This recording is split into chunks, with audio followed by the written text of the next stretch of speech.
ஆனா ஒவ்வொரு டைமும் வெளிநாட்டுக்கு டூர் போயிட்டு வர்றப்பெல்லாம் அத்தனை கோடி முதலீடு இத்தனை கோடி முதலீடுன்னு சிஎம் அவர்கள் சிரிச்சுக்கிட்டே சொல்லுவாரு. சிஎம் சார் மனசை தொட்டு சொல்லுங்க, வெளிநாட்டு முதலீடா இல்ல வெளிநாட்டுல முதலீடா? தொடர்ச்சியாக இது போன்ற பொய் பிரச்சாரங்கள் பண்ணப்பட்டுக்கிட்டே இருக்குங்க.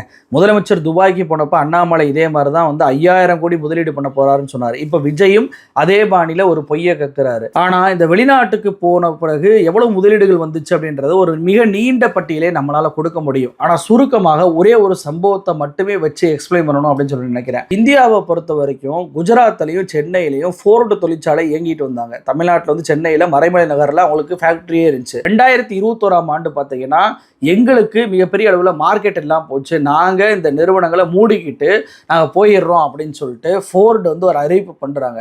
இப்படி அறிவிப்பு பண்ண உடனேயே குஜராத்தில் இருந்த அந்த தொழிற்சாலையை டாட்டாவுக்கு கொடுத்துட்றாரு பிரதமர் மோடி அவர்கள். ஆனால் தமிழ்நாட்டில் நம்மளை நம்பி வந்த ஒரு நிறுவனம் மார்க்கெட்லாம் போயிடக்கூடாது, நஷ்டம் அடைஞ்சு போயிடக்கூடாது அப்படின்றக்காக தமிழ்நாட்டுடைய தொழில்துறை அமைச்சராக இருக்கக்கூடிய திரு டிஆர்பி ராஜா அவர்களை அமெரிக்காவுக்கு அனுப்பி அந்த நிறுவனத்தோட பல கட்ட பேச்சுவார்த்தை நடத்தி கடைசியாக முதலமைச்சர் யூஎஸ்க்கு போனார் தெரியுமா?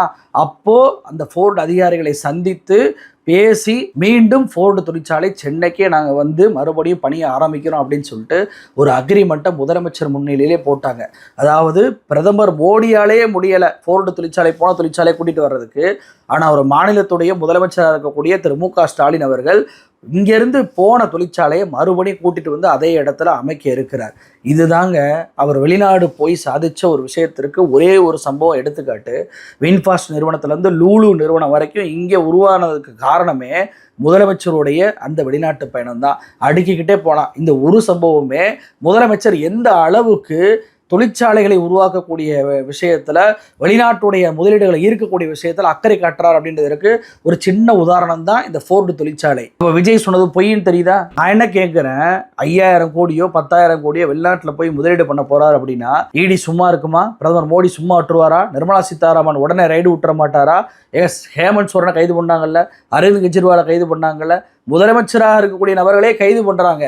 முதலமைச்சர் ஸ்டாலின் அவர்களை கைது பண்ணுறதுக்கு எவ்வளோ நேரம் ஆகும்? குற்றம் செஞ்சுருந்தாங்கன்னா கைது பண்ணியிருப்பாங்கல்ல, ஏன் கைது பண்ணலை? இதை பார்த்து மோடியை பார்த்து நீங்கள் கேள்வி கேட்கலாமே, ஏன் கேட்க மாட்டீங்க? அப்போ குடும்பத்தோட வெளிநாட்டில் போய் இவங்க முதலீடு பண்ணுறாங்க அப்படின்றது பச்சை அயோக்கியத்தனமான ஒரு பொய் அப்படின்றத தவிர வேற எதுவும் இல்லை.